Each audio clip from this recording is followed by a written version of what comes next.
This is Big Money, and you're listening to the Johngy Orioles podcast featuring Johngy and who else but Tommy Else. Take it away, boys. Man, we got a cameo from Big Money. Unbelievable. All right. To start the show. That's possibly the best intro we've had. I mean, there it is. For those who don't know, explain to the audience who that was on there. Big Money is my nephew, Matt Parker. He was, at one point, he was the ESV super fan. He was a contributor extraordinaire on johntysbeat.com. Great guy, great. He's now a father of two, beautiful wife, loving family. And he's always been very, very helpful to me. And his nickname is Big Money. His nickname is Big Money because when he was a teenager, he was working at some garden store or whatever, and he was collecting carts in the parking lot, and a guy came up to him and said, "Hey, Big Money, tell me where something is." And then it just stuck. Big Money. Yeah, so it's like everyone thinks it refers to salary or wealth or whatever, and really it's just a random guy. I never did. I figured it was some self-imposed thing that he just gave himself or something like that. But the story's better. The story's that's a good one. Well, he was Big Money, and then I became Loose Change, which somehow seemed to fit. That's about right. Yeah, exactly. Yeah. I will say, as long as we're talking about our old friend Big Money, as you said, he was at one point considered the Eric St. Vaughn super fan, and I have to say he over time just slowly broke my heart. I mean, he was a regular doing all the interviews with me, supporting me, and then as time goes on, he said he's not there. Then there's big gaps and he's not there. Then he shows up, but then he's still a super fan. He's still a super fan, even though he hasn't been there and I haven't heard from him. And then now I haven't talked to that guy in years now. So in all fairness, Big Money. So much for super. No, don't come at me with, well, he got married and he has two kids and stuff. No, I was just the man has priorities, and he has to make sure that he goes in the list in the order of priorities, and the kids and the wife and everything are down there underneath Eric St. ESV Vaughn. is tops. Yeah, it's 2 minutes of your time. I mean, at the end of the day, you got plenty of time still for the wife and the family and the career and whatever else that he does with his time. But you take a few minutes to pay tribute. Well, he did. He came up with this opening. Well, I'm just saying. Let's move on to something that we could agree about. Okay. We've got a great guest today. We have an incredible guest today. I followed her career from about 2013 or so. She was the quarterback of the Chicago Bliss, multi-time champ, multi-time MVP. Truly one of the coolest people I've ever met. She was the rock star in every way, shape, and form, but one of the most down-to-earth people I've met in the industry, if you will. Heather Furr. Ladies and gentlemen, welcome to the show. Heather Furr, how you doing? Hi, I'm good. Heather, it's been a long time, but man, it's good to see you. Is it still Heather Furr? I know that you've gotten married and yes, have a lot's kid. happened. I did change my name. It's now legally Sirlewski, but Fur is so much easier. Okay. I know that feeling, yes. Yeah. For real estate, I'm still Heather Furr, but okay. For legal matters, I'm Sirlewski. Yeah. Well, let's jump right into it, Heather. Let's start off talking about your football career. What made the Bliss so special? Oh, wow. That's a good question. I think to start my first year, like what that league kind of brought together was true athletes that needed an outlet. We were done playing college sports, and this was a sport that none of us had ever played. And if we did, it was, flag football or powder puff or some form of football. And so it was something new. It was something that we could put our effort and all of our talents together in 24/7. And then I feel a huge part of what made us so strong was, yes, the array of athletes, but then our coaches. I mean, again, we had never played this sport as organized as this was. And so we had to be taught the basics. And because we were athletes, we picked up so quickly, but I think coaches make a huge difference. And then we were just able to bond so quickly as athletes and as women, coming together to play an awesome sport. Now, you guys were dominant. You had a nice stretch. I think you won 4 titles. Yeah. Go ahead. Were you on all 4? Did you win all 4? I you won. No. But you won multiple. Mm-hmm. Now, I always thought that your team, the Bliss, and the coaching staff, I thought you guys took it more seriously than any of the other teams. You were more prepared. Was that the case? I can only speak for us because I played on one other team. I played up in Canada for the one Canadian LFL season, but we did take it very, very seriously. And so I was on the team for 2 of our championships, and I actually won 2 MVPs as well. I was going to mention that, of course. Yeah, one year we didn't even win the championship when I took home the MVP, but it was such a serious thing for us, and it was like a job. It was a full-time job, even if we weren't getting compensated as such. Yeah, it was our lives. I was just going to ask, like, what was the schedule like, between training and games and stuff? So, I mean, practices, we would practice 3 times a week, probably for 3 hours. And then if it's an hour there and back, that's 5 hours. Plus, if you're doing some physical therapy, and then on off days, you were training on your own. Right. Game day, and then leading up to a game, we would do film sessions, which was on top of our training and practices. So, I mean, it was pretty crazy. And then depending on the games where they were, you would either drive or drive there the day of. Yeah. Or the night before. We drive through the night, or you would get flown out there the day before and then play, and then like fly out that night or the next morning. So it was go ahead. And your practices, it wasn't like you guys just practiced during the season. You guys started practicing, I think, like in January. Yeah. Like 5-6 months ahead of the season. I was at a lot of your practices, and you guys, I saw it. You guys worked hard in practice. Yeah. Yeah, I got to go to one of the practices too and see. Yeah, it was pretty intense. Yeah. And so what made? Go ahead. I'm sorry. Well, like I said, we didn't grow up playing. We grew up watching football. Probably 90% of us knew the game and knew of the little intricacies, but it's getting on the field and literally like it becoming second nature to you. So you needed to put in that time for it to become that. Yeah, for me, I always thought. I was going to say, for me, like, I grew up watching wrestling and stuff, and, and knew a lot of the little things about it and everything. But the view is very different when you're actually standing in the ring. And I imagine it's the same for you when, it's one thing to watch it and learn all about it, but then when you're standing on the field and you're looking at other players who are coming at you and everything, it's very, very different. But Heather also delivered hits on defense. I remember that. But yeah, Heather, what made you? I mean, obviously you were an excellent athlete. You said you never really played football. What made you so great on the field? I always thought like you were such a leader. You got more so than your talent was your ability to take charge and get the team going. What do you think? How did you bring that out? Well, thank you. That's a huge compliment.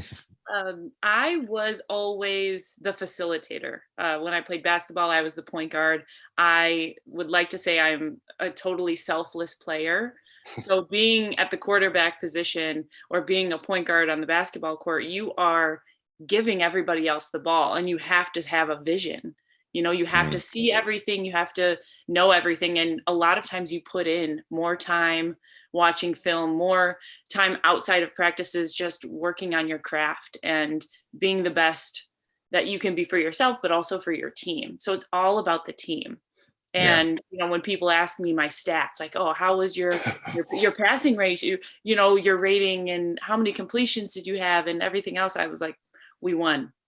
I can't tell you my individual stats. Like, did we do well as a team? I can tell you plays that maybe I missed, but I'm not a stat tracker or things like that. You know, you were so much better than not that your stats were bad, but you were so much better than your stats would indicate. You were a champion, you were a leader, and it was always fun to watch you. And I always felt, no matter what was going on in the game, that you were going, every drive, you were going to score somehow. Yeah, Yeah, you find a way. You find a way. Yeah, I agree though. At the end of the day, the stats don't matter. The wins what the team do. And if you're able to help coordinate, what it takes to get those wins, then you've done your job, regardless of, the little, minute numbers that they're crunching over like the Right. smallest things. So it's like, who cares? And I never took anything that was said about me to heart. I think at one point I was like, somebody pointed out, oh, there was an article and, Mitch Mortaza said, you're a wild quarterback at best. And I'm like, fantastic. And I've also been MVP twice and we won 2 championships and I don't care. Right. And you were the face of the league for a stretch too. Right. It's not like, I always thought that, not that you were criticized a ton, but I always thought whatever criticism that they got, the league was kind of funny in that way. But you got the rings, and that's all that matters. And you led that team. You were undoubtedly the leader on that team. It was sort of like a second coach to Hack, and I'm sure Coach Hack would agree to that. Yeah, we had, we had so many talented and just so smart football knowledge players that there was a lot of coaches, and at sometimes that was probably a bad thing. Like, Heather, you just need to let me coach. Yeah. Okay. I got it. I know you've had a lot more experience than I have, but I'm on the field. I can tell you. Know your plays. Know your plays. Well, going after during your time with the Bliss, you appeared on Pretty Strong, an interesting reality show. Tommy and I have had some dealings with reality shows.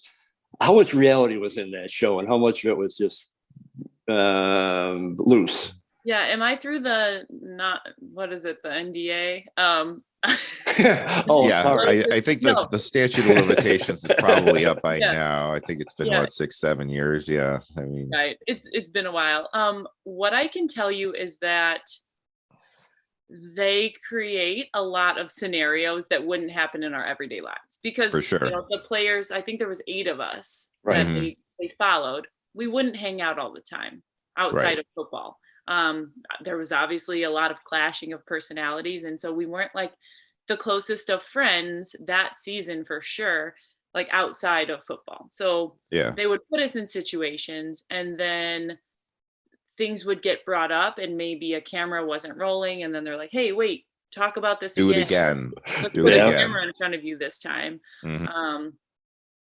But it was anything that was football related, like during our practices, that's how it was. During our film sessions, that was 100%. Like nothing was really scripted for that. But outside of it, when they had to put the pieces together, like, why aren't these 2 players getting along? And they would, like, interview different people and kind of get the details and get extra details. Right around the same time you were all doing your show, Resistance Pro had their own reality show in the works as well, and I was a big part of that. And everything you're saying is true. I mean, it was they'd see something happen and be like, oh, we didn't have the cameras rolling. Like I came over to the owner's house one night to drop some stuff off. I didn't even know the camera people were over there.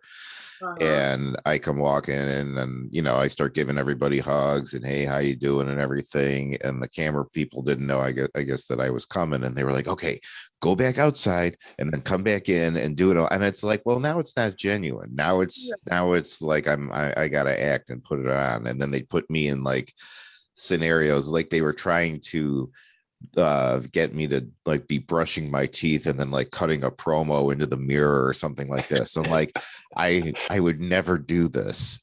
This is not accurate at all, so I know how that goes. But like you said, the stuff that they got in the ring and things like that, stuff from training, street teaming, stuff like that was real. So but that you can't make up. But the one other thing is, now when I watch reality TV, you totally see it. You totally see it. Well, they just make people out to be a certain character. So you might not be that way, or you might act that way sometimes, but that is going to be all that they focus on. And for Right. whatever reason during our season, it was that, my talent was going down and I wasn't as reliable anymore on the field. And, that's just what it was. And my head Yeah. was there, or whatever they wanted to make it out to be. But I was happy with the scenario. Would I have done a second season? Yes, because I knew a lot more going into it. Yeah. Like, there's just a lot of things you learn that you're like, oh, if Once you know how to work it, that's one thing. But when you first get into it and you realize how much of it is just absolutely not true at all. And I don't like that. I don't like presenting a non-sincere scenario unless we're going to be actually acting, that's different. But I mean, if it's supposed to be real, like it just went right through me when we'd have to like redo certain scenes, or something like that. It was just, so like carry the ring back into the arena after we already did it because they missed something. Yeah. We have to haul it back in. That was fun. But Heather, you were also on another show. You were on the Stone Cold Broken Skull Challenge. And may I say, and I've said this before in an interview, you dominated. I know that the rope in the end gave you troubles, but I don't care. One-on-one competition, it wasn't even close with you and the other women. How much fun was that, and what was that experience like? That show was so cool. Yeah. I mean, they did it up. It was very professional. We were flown out a few days early. We couldn't speak with the other contestants. Like, we didn't even know who we were. And Steve Austin is one of the coolest people I've ever met in my entire life. And I think awesome. Because I made it to the last challenge, the last day, his Skull Buster, we got a little bit more time to talk, but one of the coolest, most down-to-earth guys. But the competitions themselves, like, these girls were all athletes, but we were athletes like from different, walks of life. And one was a boxer, and one was a police officer, and one was, just a CrossFit girl. And it was, the competitions were really cool. And yeah, I guess I always have felt like I'm an overall good athlete. I'm not the best athlete at anything, but I'm good at most things. Yeah. So I think that's what kind of just helps me in situations like that. So did you get to hoist a beer with Stone Cold? No. But he did have food trucks out on one of the last day, because it was the last day of that season of filming. So he was hanging out with his wife and his 2 dogs, just like chilling with us. It was awesome. That's cool. That's very cool. I'm glad to hear that he's a good guy and he's a cool dude. Oh my gosh. Yeah. So fun. So cool. Cool. So once you got out of football, once you got out of the limelight of being the rock star, how was your transition into quote unquote normal life or regular life? Right. What transpired after that? Let's see. Throughout football, I was working, but it was not. I was bartending, and then I started working with Lululemon, and I kind of had always bounced around even before football. I was a teacher. I was doing some outside sales. So it was just kind of finding my niche of what I wanted to do. And somebody had brought up, like, okay, you've done all of these things. You're great at networking. You know so many people. Why don't you do real estate? And I was like, I love houses. I love looking at houses. And I was like, yeah, that's a great. And my stepmom was involved in real estate as well. Yeah. So yeah, that's kind of like what led me to that. And so that's where I am now. My grandmother. My grandmother was a real estate agent, and so I used to help her, like, set up houses and stuff like that, and then like do and then help her with open houses and stuff. So like people would come in and I'd show them like where like the cookies and coffee are and stuff, and then bring them over and introduce them to my grandmother or something like that. Try to, like, grease the wheels a little bit before they got to her, So she was smart, used the cute little kid, hi, how are you? Come on in, Dealing with the fans and the notoriety in football, did that translate at all into your real estate career? No, I don't think so. Like, as far as fans, I will say, like, I got to be really good friends with a few of our big fans. One, I'm sure Cliff DiMartino. Big Cliff. The first, I want to say it was the first season, I have to tell this story because it's so great. The first Please. season, in between, we had a game in Mexico City on Cinco de Mayo. So it was after the first season, I think before the second season. It was just it was the all-star game. And he had tweeted to me. I think we like had messaged back and forth. He had been to a few games and he was, a cool fan. And he said, "Hey, bring me back a sombrero from Mexico City." And I think I was in the airport or I was at a market or whatever. And so I got himself and me a sombrero and I ended up giving it to him. I think he wore it to pretty much every game there. Yes. I would come That's up awesome. That's awesome.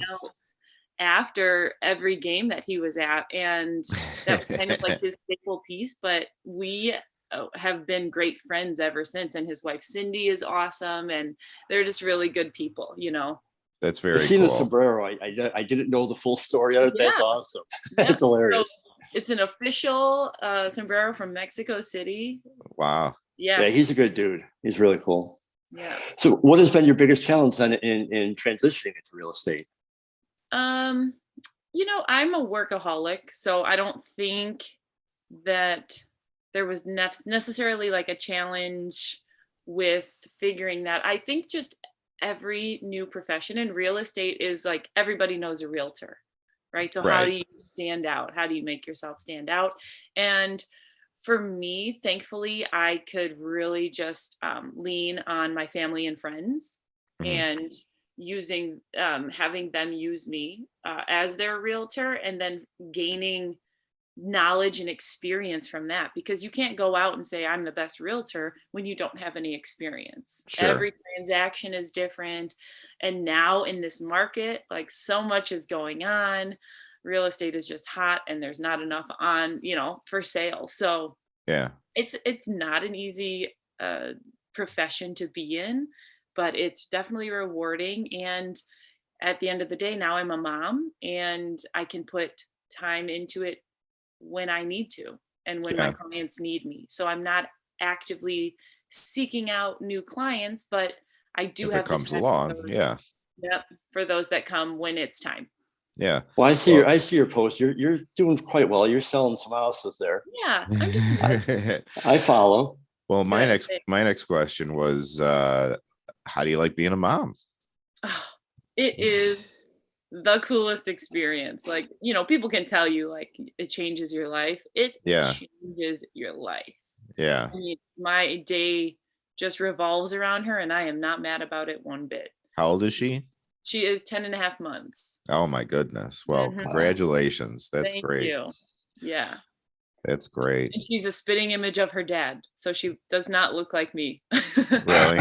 Which is Well, so crazy too. Give it time. You never know. I mean, they start off looking, it changes over that first 2 years. They're like, well, now she's starting to look like him. Now she's starting to look like her mom a little more, Yeah.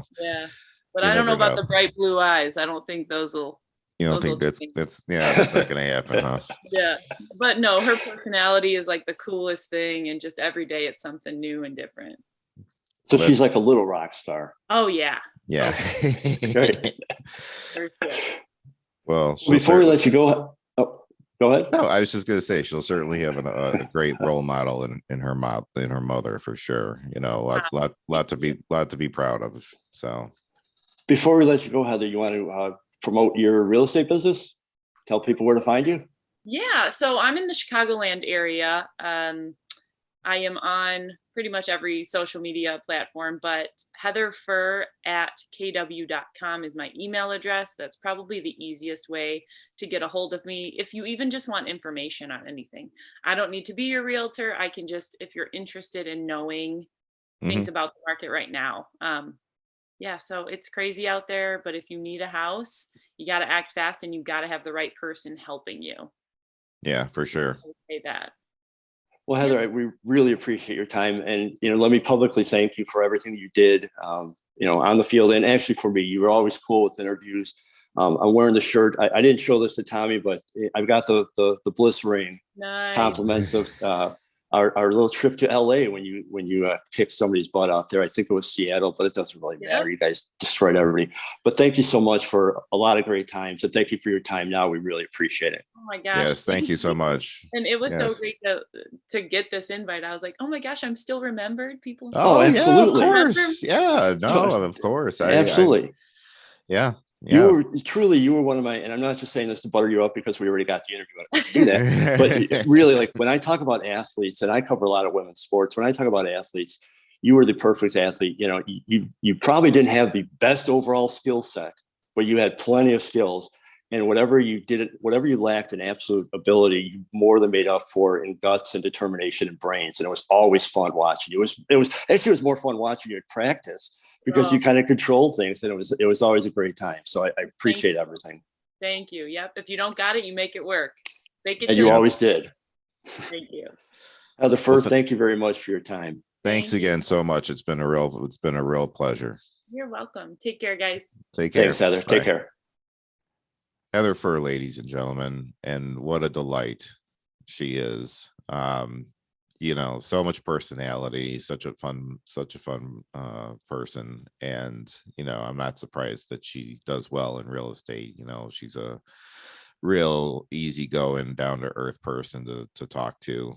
And I think that, you know, you were kind of alluding to it a little bit in the interview, but you know, that, you know, I think that's something she probably naturally has, but you certainly get a lot of practice doing that when you are doing autograph signings and things like that after shows. I mean, I always did that when I would talk to the Bliss. I would always call their games shows because I'm used to the wrestling being shows. Sure. And then they would correct me. They're like, no, they're games. And I'm like, okay, yeah, you're right. My bad. But after their games, I mean, like, you know, I've seen, you know, they would just be mobbed at the tables with, you know, talking to fans, doing pictures, signing autographs, things like that. They did a lot of promotional things outside of the events, you know, to go and get awareness for the teams and stuff. So, but all that aside, just her as a person, I mean, she's clearly a very driven person, from everything from the football into the Stone Cold contest, and which I've never seen. I really would love to watch that with her on. Tommy, I'm not just buttering her up. I believe you. Yeah. I believe the rope challenge. Yeah, I'd love to watch it. Yeah. I got to find the rope challenge was bad. Her hands were really ripped up on the rope challenge. That was at the very end, but when it was one-on-one competition, it wasn't even close. Yeah. She dominated, and the other women, like she said, were athletes. It's not like she was going against women off the street. Right. No, these were the adversaries. Yeah. But I'm thankful for you to give me the opportunity, because I never had the opportunity to officially and publicly thank Heather. She was always fantastic with interviews, always gave me her time. You know, she was the rock star. She was the MVP, the quarterback. Her time was in demand, and she always made time to give me interviews or even just to chat about stuff about the game and her insight. One of the coolest things was watching. Actually, before I started officially covering the team, I was in the end zone with her watching. They had a double header. They played the second game, and I got to watch the first game with her and Hack in the end zone. And just listening to, even if I didn't even say a word, listening to them talk and dissect the game, just being a fly on the wall there, it was just amazing to me. And I publicly thank Heather for everything. She was fantastic, and I wish her a lot of success in real estate. It's cool when you see, you know, real professionals like really doing their thing, and you realize why they're in the position they're in, because they're just that good. They've got that mind for it. They've got that third eye that they can see that stuff, you know. Yeah, it's very cool. So they took, and they did, you know, Heather's humble. She's a rock star, but she's a humble rock star. They did take it more seriously. I talked to women on other teams. I talked to coaches on other teams, and no disrespect to any of them. But their time commitment, their practice commitment, their everything about the other teams wasn't on the level of the Bliss. The Bliss had like 8 coaches. They were all former high school or college or pro coaches on some level. They took it very seriously. They wanted to win. A loss was damaging to these people, And I saw it, practicing from January on, 3 nights a week, 3 to 4 hours a night. Yeah, this is serious business. And you got to remember, they played like 3 or 4 games during the season. It's not That's like what I was just gonna say. Yeah. Is their season was only like 4 games or something like that. So I mean, if Exactly. you take a loss, I mean that's a big one. That's a quarter of your season right there. You take two, you've lost half. You're 500, and then But it also shows the dedication that they had to practice that much, to play 4 games, and it was a running clock. So it's not like they played 60 minutes of full football. They probably, I don't know how many plays they get in a game, like 30 plays a game or something like that. So the dedication of these women yeah, for the small amount of time on the field completely blows my because mind. it's a rush. It's a rush play every time. I mean, it's like Yeah. you just got to run back out there, get in formation, and then hit it again. I mean, that's very intense. It was a lot Well, of fun, man. It was a lot of fun catching up with her. yeah, and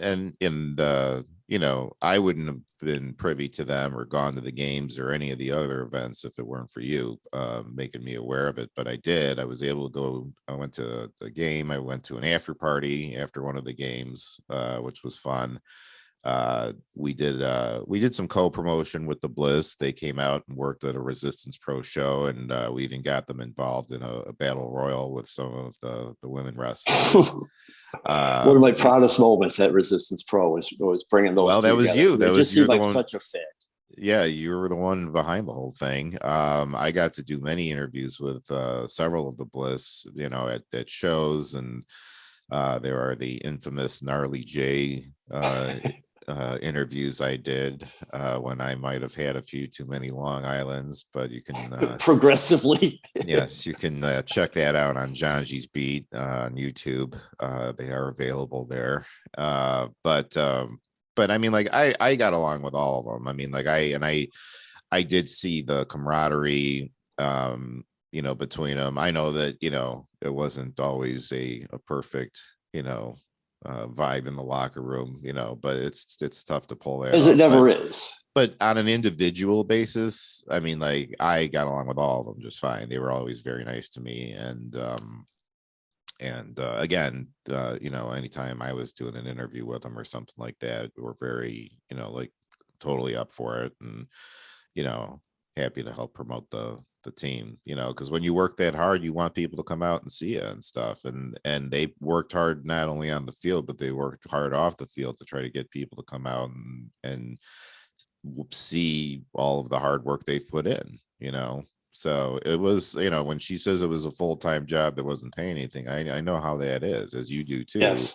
With like the effort that we would put in with Resistance Pro, and street teaming and doing events and things like that, and all the extras and everything. And people ask you like how much you get paid, and I'm like, yeah, 25 bucks, and they're just I got lunch.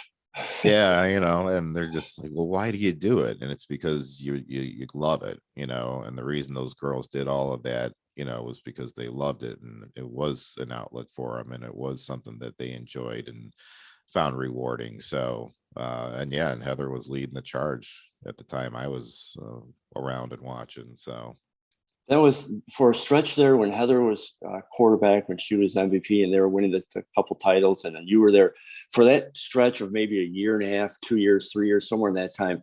That really was some of the most fun I've ever had covering anything. It was just a blast every time. Yeah. Well, with that, thank you again to Heather for coming on the show, and it was really cool to get to catch up with her, and I wish her the best of luck in all of her future endeavors. But and check her out online. Check out her real estate. If you have questions or looking for real estates, I guarantee you, Heather will work her butt off for you. Absolutely, yeah. I think that you can get a sense of her determination just from our conversation alone. So, John, let's say that someone is looking for poor real estate advice and just looking for nonsensical madness. Where can they find you on social media? They could find me at Johngy's Beat on all forms of social media. They could find me at johngysbeat.com is my website. I write for a handful of others, but you can get them all off of there. More importantly, I co-host the Johngy or Else podcast with my dear friend Tommy Else. Could they? But where could they find you? Well, I'll tell you in just a second, but I think it's worth noting. Could they see interviews with Heather Furr and other Chicago Bliss on your YouTube channel? There is actually a Chicago Bliss playlist on my God. YouTube channel. Oh my God. Where you can see, there's probably about 100 videos, interviews, and you're on several. You took the interview lead on several of them. I don't believe you ever interviewed Heather, but you interviewed I never did plenty get of others. to interview Heather. No, I know I had probably about 5 or 6 with Heather. Always fantastic. So check those out for a little football nostalgia. Yeah, so definitely worth checking out. Go see the Chicago Bliss playlist on Johngy's Beat on YouTube. And then after that, once you've had your fill of John harassing the Chicago Bliss, you can find me on Twitter and the gram at Tommy_else. You can also visit my YouTube page, which is up to 98 subscribers now. I got 2 more to go. To get to 100. And it is on YouTube, users / the T3 universe. So what you look like? Before we go though, may I ask why it's not the tube if it's the gram? It could be the tube. Sure. And you could be the twit. For the Johngy Your Else podcast, I have been who else but Tommy Else. With me as always is the man on the beat from johngysbeat.com, Mr. John Robleski.